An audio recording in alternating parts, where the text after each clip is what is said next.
ده سيد بس شغل خط هذا على طرف الجيل الفتوى.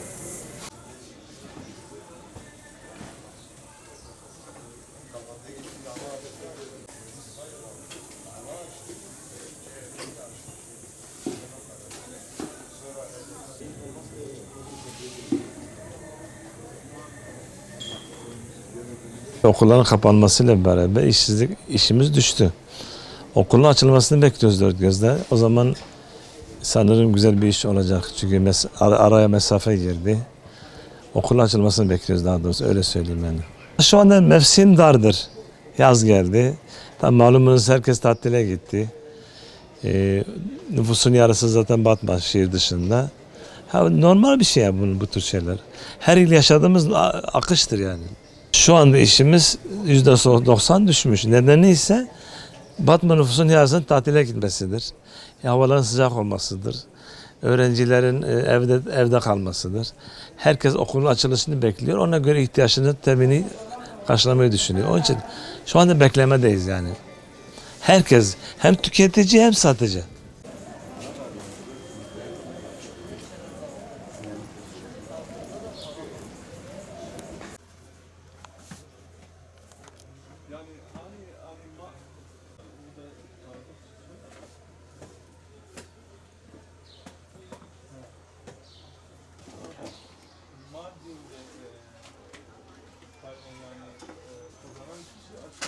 Esnaf olarak işlerimiz yani biraz düşük var şu an. Yani işler biraz düşmüş. Yani kar oranı biraz azalmış. Yani eskisi gibi değil şu an. Hani 500'te aldığımız ürünü 700 liraya satıyorduk. Ama şu an hani her geçen gün daha çok ürünler zamlanıyor. Hani 550 yıl biz yine 700 liraya satıyoruz. Bu sefer kar maaşımız düşüyor. Anlatabildim mi? Hani böyle. Hani biraz işler düşük şu an. Yaz geldi. Hani sezon vakti şu an. Ama yine işler düşük. Hani eskisi gibi değil. Hani her geçen yıl biraz daha işler azalıyor. Okul başlarsa işler başlar büyük ihtimalle. Çünkü hani millet okuluna gidecek, çocuğuna ayakkabı almak zorunda kalacaktır, çantasıdır, kırtasiyedir falan filan. İşler açılır bence. Öyle düşünüyorum.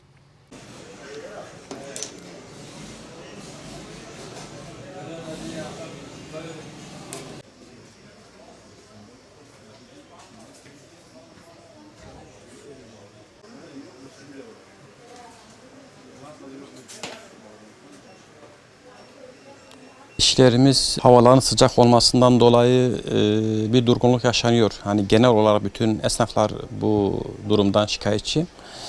Yani şu an ağırlık spordan ziyade terlik ürünlerini satıyoruz.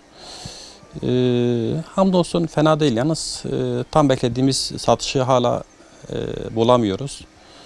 Artık önümüzdeki sezona bakacağız. Okul sezonunda inşallah biraz daha işler açılır.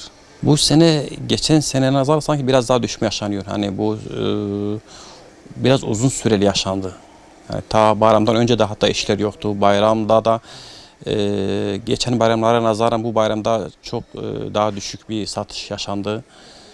Yani bu biraz daha geçen yıllara göre biraz daha uzun süreli bir şey var. Durgunluk yaşanıyor.